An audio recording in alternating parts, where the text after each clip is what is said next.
Assalamualaikum warahmatullahi wabarakatuh. Waalaikumsalam warahmatullahi wabarakatuh. Bismillahirrahmanirrahim. Alhamdulillahirabbil alamin. Wa bihi nasta'inu ala umuri dunya waddin. Wassalatu wassalamu ala asyrafil anbiya'il mursalin Sayyidina Muhammadin sallallahu alaihi wasallam wa ala alihi wa sahbihi ajma'in, amma ba'du. Qala Allah Ta'ala fil Qur'anil Karim, a'udzu billahi minasyaitonir rajim. Bismillahirrahmanirrahim. Walladzina ja'u min ba'dihim yaquluna rabbana ighfir lana wa li ikhwanina alladzina sabaquna bil iman, al-ayat. Wa qala an-nabiyyu sallallahu alaihi wasallam ayyul mu'minin afdalu qala ahsanuhum khuluqan, al-hadis. Sadaqallahu sadaqa rasulun nabil habibul karim wa nahnu ala dzalika minasyaitonir wasyakirin walhamdulillahirabbil alamin. Yang sama-sama kita hormati dan kita cintai, khususnya Sayyidil Bait serta keluarga besarnya, yang mudah-mudahan selalu diberikan kesabaran, keselamatan, dan kebarokahan, juga hasil maksud untuk almarhumah Sari Astuti binti Badarudin, Bazarudin, yang 100 harinya malam ini. Kita doakan mudah-mudahan diampuni dosa-dosanya, diterima amal ibadahnya, dan yang paling utama diridhoi oleh Allah Subhanahu wa taala. Yang terhormat Ketua DKM Masjid At-Taqwa, yakni Ustadz Abdul Rahmin Ahinabillah, Al-Ustadz Nurdin, Al-Ustadz Haji Imam Basuki, Al-Ustadz Dahlan, Al-Ustadz Haji Bitoyo, Al-Ustadz Nanang, Al-Ustadz Mehmet, dan Ustadz yang lain serta para tokoh yang kita doakan semuanya mudah-mudahan dipanjangkan umur dalam keadaan sehat lahir batin, sehingga bisa istiqomah memimpin kita di jalan Allah Subhanahu wa taala. Kepada aparatur pemerintah, bil khusus Bapak RW-nya ada ya di rumah. Kalau RT-nya mau udah nggak diragukan lagi, dah banyak ini. Dari RT 1 sampai 9 ya. Ya, kita doakan mudah-mudahan selalu diberikan hidayah atau petunjuk oleh Allah Subhanahu wa taala sehingga bisa menjalankan tugasnya dengan amanah. Nah, aparatur pemerintah atau pejabat atau pemimpin siapapun juga, ketika dia adil karena mendapatkan hidayah di dalam tugasnya, maka satu harinya itu lebih baik daripada ibadah 60 tahun. Alhamdulillah. Kepada para bapak hadirin, ini enggak ada hadirat, enggak ada ya? Ada juga? Ya, wal hadirat, kita doakan mudah-mudahan semuanya kita nih ya selalu dimuliakan oleh Allah Subhanahu wa taala, diberikan taufik serta hidayah petunjuk oleh Allah Subhanahu wa taala. Mudah-mudahan kumpul kita dirahmati dan diberkati serta diridhoi oleh Allah Subhanahu wa taala. Amin ya rabbal alamin. Hadirin rahimakumullah. Momen 100 harinya almarhumah Astuti binti Basarudin, Sri ya, Sari Astuti bin Basarudin, paling tidak ada 3 keuntungan. Yang pertama, alhamdulillah kita sudah bisa silaturahmi, betul. Sehingga sebagaimana Rasulullah Sallallahu Alaihi Wasallam sabdakan, man ahaba, dalam riwayat yang lain man sarohu ya. Jadi di Bukhari aja itu ada man ahaba, ada man sarohu. Belum lagi di kitab hadis lainnya. Ayub satolahu bi rizkihi wa yunsa fi asarihi fal yasil rahimah. Siapa aja laki, perempuan, tua, muda yang ingin dimudahkan rizkinya dan dipanjangkan umurnya, maka jalinlah silaturahmi. Alhamdulillah. Hanya ini ya, khususnya untuk rezeki malam ini Ya kita tuh udah tinggal makanin aja ya. Yang ada silakan makanin, jangan dicobain, runyam. Jadi kalau nawarin orang tuh jangan dicobain, wow, atau jajalin, ngeledek itu mah. Jadi makanin aja gitu. Kalau cobain kan nyiksa, coba dijilat aja gitu. Nah untuk umur insya Allah dengan rajin-rajin silaturahmi ya kita akan panjang, baik itu secara memang umurnya ataupun kebaikannya. Karena pengertian dari umur barokah itu bisa jadi memang panjang. Apakah memang bisa panjang umur? Bisa. Walaupun udah ada ketentuan di sana bahwa umur kalau memang sudah 60 tahun, 60 tahun umpamanya. Ternyata di dalam riwayat ada tuh ya. Jadi orang yang umurnya 3 hari lagi, nah, udah diberikan tuh kan Nabi Sulaiman informasinya oleh malaikat Jibril bahwa dia tinggal 3 hari lagi. Ternyata sampai umur 30 tahun belum meninggal juga. Kok bisa begitu? Ternyata penyebabnya di antara silaturahmi. Alhamdulillah tuh. Makanya ya, kalau pengen umur panjang, rajin aja silaturahmi. Ya paling tidak kalau memang kita rajin silaturahmi mah insya Allah penuh dengan kebaikan sehingga barokah. Amin ya robbal alamin. Nah itu yang pertama. Yang kedua, keuntungan pada malam ini yang kita dapat adalah alhamdulillah nih, sebagaimana Allah firmankan di dalam surat Al-Hasyr di akhir ayat ke-9 dan dimulai ayat ke-10, di mana Allah Subhanahu wa taala berfirman, a'udzubillahi minasyaitonirrajim, bismillahirrahmanirrahim, faulaika humul muflihun. Maka mereka itu adalah orang yang beruntung dunia maupun akhirat. Yang mana siapa? Dalam kelanjutan ayatnya ayat 10-nya, walladzina ja'u mim ba'dihim yaquluna rabbana fil lana wa li ikhwanina alladzina sabaquna bil iman wala taj'al ilal ladzina amanu innaka ra'ufur rahim. Itu orang-orang yang datang setelah mereka, maksudnya setelah orang-orang muhajirin dan orang ansar, khususnya kita nih ya. Tapi bukan hanya datang, bukan hanya ada. Bagaimana? Yaquluna rabbana fil lana, yang membaca atau berdoa atau mengaminkan Rabbana fil lana, agar diampuni kami, wal ikhwanina, dan saudara-saudara kami, baik yang lalu maupun yang akan datang. Insyaallah ya, semua mukmin, semua muslim dapat bagian. Dan yang terpenting, walat ajal fi qulubina ghillal lil ladina amanu rabbana innaka ra'ufur rahim.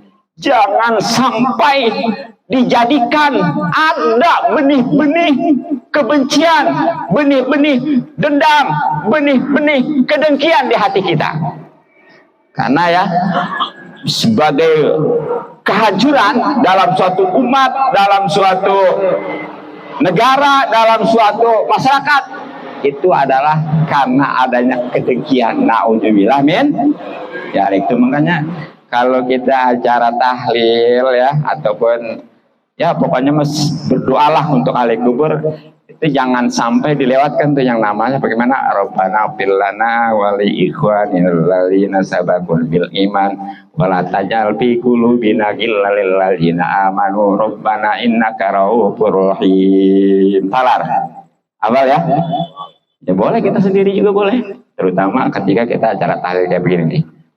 Nah, itu beruntung tuh, karena memang kita sudah jadi yang paling manfaat. Dalam hadis ada ya, khairunas antauhum linas.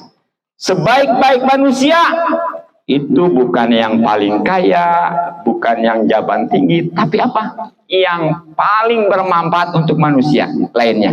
Khusus dalam hal ini, alhamdulillah kita bisa datang, bisa mendoakan untuk almarhumah dan keluarganya yang masih ada. Nah, asal kita ikhlas ya, jangan hitung-hitungan. Kadang-kadang ada orang yang tahlil hitung-hitungan. Bagaimana sih? Ya. Iya, jadi dia kenapa mau tahlil rajinnya? Tujuannya nanti kalau saya meninggal atau keluarga saya meninggal nanti banyak lagi yang tahlilnya. Ternyata karena Allah itu ya muqallibal qulub sabit qalbi ala dinik ya. Allah yang mau bolak-balikan hati. Ketika ada keluarga yang meninggal atau musibah yang tadinya dia udah berharap rajin tahlil, ngehadirin acara tahlil dimanapun ada, ternyata ini nggak ada yang hadir. Bagaimana yang terjadi? Dasar katanya, dulu mas saya tahlil ke tempat dia, sekarang mah kagak datang ke tempat saya. Nah ini naudzubillah ya, hancur pahalanya. Jadi kalau kita ikhlas insya Allah nih, bukan aja buat almarhumah, bukan aja buat sohibul hajat, kita juga semua dapat nih. Apa yang kita baca, apa yang kita panjatkan, itu kalau ikhlas, insya Allah kita juga dapat bagian. Nah, ada kadang-kadang pertanyaan, itu sih yang kita doakan, yang kita panjatkan untuk orang yang udah meninggal, emang sampai gitu, datang gitu? Nah, kalau ada yang nanya gitu, jawabnya gini, ya, kalau memang nggak percaya, mati aja duluan. Ya, ntar saya kirimin depan di atas, saya doakan dah. Kalau memang nggak datang, balik lagi gitu. Gitu aja. Ya. Nah itu yang kedua. Dan yang ketiga nih, keuntungan sekarang ini yang kita dapat adalah sebagaimana dalam sebuah hadis yang diriwayatkan oleh Ibnu Umar ya. Ibnu Umar itu berarti anak Sayyidina Umar. Namanya Abdullah ya, bin Umar. Dalam suatu ketika duduk bersama dengan Rasulullah SAW. Biasa Rasulullah itu sering duduk bersama, yang ngaji gitu ya. Ya kayak kita, alhamdulillah nih malam ini nih. Tiba-tiba aja ada seorang Ansor bertanya, bagaimana? Ya Rasulullah, ayul mu'minin Abdullah. Mukmin mana, orang yang beriman yang mana yang paling utama? Nah jawab Rasulullah, qala ahsanum khuluqan. Dijawab oleh Rasulullah, yaitu orang yang paling baik akhlaknya. Itu jadi orang yang paling utama, yang paling istimewa, itu bukan karena orang yang paling kaya, bukan orang yang jabatannya tinggi, tapi yang baik akhlaknya. Makanya di dalam Al-Quran itu luar biasa ya. Orang yang paling mulia sekalipun bukan karena jabatan, bukan karena harta, tapi apa? Ketakwaan. Inna akramakum indallahi atqakum. Sungguhnya orang-orang yang paling mulia bukan yang jabatan tinggi, bukan yang hartanya banyak, tapi yang paling takwa. Dan takwa itu walaupun miskin, walaupun sakit bisa, betul. Kalau memang ukurannya kemuliaan di sisi Allah adalah harta, jabatan, gimana yang miskin, betul? Nah, makanya alhamdulillah Islam itu luar biasa ya. Kita pengen jadi orang yang paling mulia, yang penting mah kita paling bertakwa. Kita pengen yang paling utama, jadilah orang yang berakhlak. Ya, udah nggak sulit-sulit. Bahkan kita kalau pengen kaya, nggak kudu kita membabi buta menghalalkan cara, cukup jinan nafs, merasa cukup di hati. Jadi walaupun orang miskin bisa kaya, bisa, dan itulah kekayaan yang sungguhnya, merasa cukup. Orang kaya yang hartanya banyak belum tentu itu merasa cukup, betul. Kadang-kadang mah dia padahal mah gajinya luar biasa karena jabatan tinggi, ternyata terjerat KPK. Kenapa? Disinilah nggak merasa cukup. Jadi hidup mah yang penting mah cukup. Sebab kalau bicara banyak relatif, kadang-kadang nggak cukup. Contoh, kita punya uang umpamanya 100 juta, kan banyak ya menurut kita mah ya. Tapi kalau beli mobil Fortuner baru cukup enggak? Kagak ya. Itu kalau cukup mah kita pengen beli mobil Fortuner, kebeli cukup ada. Pengen apa aja enggak? Ada, cukup. Makanya yang paling penting bukan banyak. Banyak itu bisa jadi kesananya kebablasan, akhirnya menjerumuskan. Justru yang pentingnya cukup. Insya Allah. Jadi orang ya, yang paling utama orang mukmin, insya Allah kita ya, itu bukan karena yang hartanya banyak, jabat tinggi, tapi yang paling baik akhlaknya. Kemudian si pemuda itu bertanya lagi, Ayul mu'minina Akyas, siapa orang mukmin yang paling cerdas? Nah, di sini setelah pemuda itu bertanya, mukmin yang paling utama tadi dijawab adalah yang paling bahagia. Kemudian bertanya lagi, sekarang yang paling cerdas siapa? Mungkin kalau kita jawabannya siapa tuh? Bewok ya. Itu yang orang yang pintar fisika, biologi, matematika mungkin gitu ya, atau yang pintar menghasilkan uangnya, betul? Tapi ternyata jawaban disional oleh Rasulullah adalah bagaimana? Yaitu aksaruhum lil mauti zikron wa ahsanuhum lima ba'du isti'adah. Itu orang yang banyak mengingat mati, dan yang terpenting adalah mempersiapkan untuk kesananya. Jadi yang paling cerdas ini bukan orang ahli fisika, matematika, biologi dan sebagainya, ataupun yang pintar cari duit, cari uang, tapi yang banyak ingat mati, dan yang terpenting adalah dia mempersiapkannya. Ini harus sepaket nih, nggak cukup hanya sekadar dia ingat mati. Karena bicara ingat mati, kadang-kadang ada orang ya banyak, tapi kesannya nggak mau ibadah, itu berarti belum mempersiapkan. Ya, jadi ya, di samping dia ingat mati udah bagus, sebenarnya ingat mati juga udah hati-hati, sehingga orang kalau banyak ingat mati itu nggak akan mudah maksiat. Kenapa? Dia sadar bahwa nanti bakal diperhitungkan, tapi masih sayang kalau belum ada persiapan ke sana. Ya mungkin kita kan selamat nih menuju suatu tempat ya, karena kita nggak berdosa, tapi kalau di sana kita nggak ada bekal, kira-kira gimana? Sengsara juga ya. Ya, makanya di samping kita banyak ingat mati walaupun itu bagus, nah ternyata yang lebih penting lagi adalah mempersiapkan kesananya. Apa persiapan? Karena memang kita hidup di dunia ini ya sebagaimana dalam hadis kun ghoriban aw abir sabil ya. Kita hidup di dunia ini adalah seperti orang yang mengembara ataupun hanya singgah di suatu tempat. Bagaimana orang yang mengembara nih? Biasanya di alam pengembaraannya itu udah nggak ada yang namanya nyantai-nyantai, nggak ada yang namanya itu berleha-leha, tapi serius, sungguh-sungguh, betul. Apalagi hanya sekedar melintasi aja, singgah sementara. Buat apa dia sungguh-sungguh? Buat nanti di kampung halamannya. Yang mungkin sebagai konkretan yang terus terang ya. Ini kalau bapak-bapak mah mungkin di sini udah menetap ya. Itu kalau yang bangsa orang-orang ngontrak gitu ya. Sebenarnya mah di sini juga masih ada yang punya rumah di kampungnya ya. Survei seperti di daerah Rawasaban itu kan banyak nelayan tuh. Kan nelayan mah kebanyakan mah cuma mukim aja. Ya itu nggak peduli kerjaan itu hina gimana gitu ya. Seperti warteg tuh galatak ya. Oh, siang malam pokoknya mah dia bener-bener berusaha. Untuk apa? Untuk menghasilkan apa yang dia butuhkan nanti di kampung halamannya. Ternyata terbukti di kampung halaman itu rumahnya bagus, tanahnya luas, itu orang-orang Jawa ya. Harusnya jadikan rumah tuh. Maksudnya apa di sini artinya? Nah, kita di dunia ini mestinya sungguh-sungguh seperti para perantau itu ya, yang bekerja nggak peduli siang malam, bahkan hina sekalipun. Yang penting dia bisa menghasilkan, bisa mengumpulkan untuk yang dibutuhkan nanti di akhirat. Apa yang kita butuhkan di akhirat? Pastinya amal. Nah, makanya nih ya, kita jangan hanya karena urusan dunia aja. Ya sebenarnya kalau tahu ilmunya mah jangankan urusan akhirat, urusan agama, urusan dunia juga itu bisa jadi pahala, bisa jadi akhirat.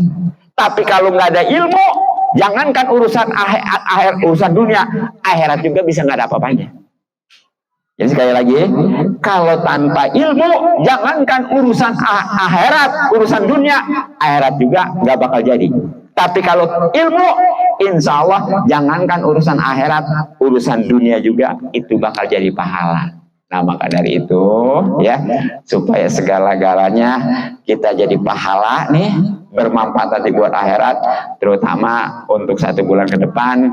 Dan memang ini udah jadi program untuk di Perumahan Kota Bumi 2 ini agar berkurban ya, makanya untuk Selanjutnya kita kajian tentang kurban secara spesialis. Ya mungkin untuk dosennya cukup demikian dan sekian. Ya selanjutnya kita ngaji sebentar ya, biar paham tahu bagaimana dan apa itu keuntungan kurban. Jadi bukan sekedar hanya kurban aja, dan yang terpenting lagi adalah kita bisa lebih termotivasi sehingga yang tadinya belum ada niat korban jadi mau berkorban. Kalau memang nggak ada juga untuk yang dikorbankan, terpaksa korban perasaan gitu aja gitu ya. Ya gitu ya.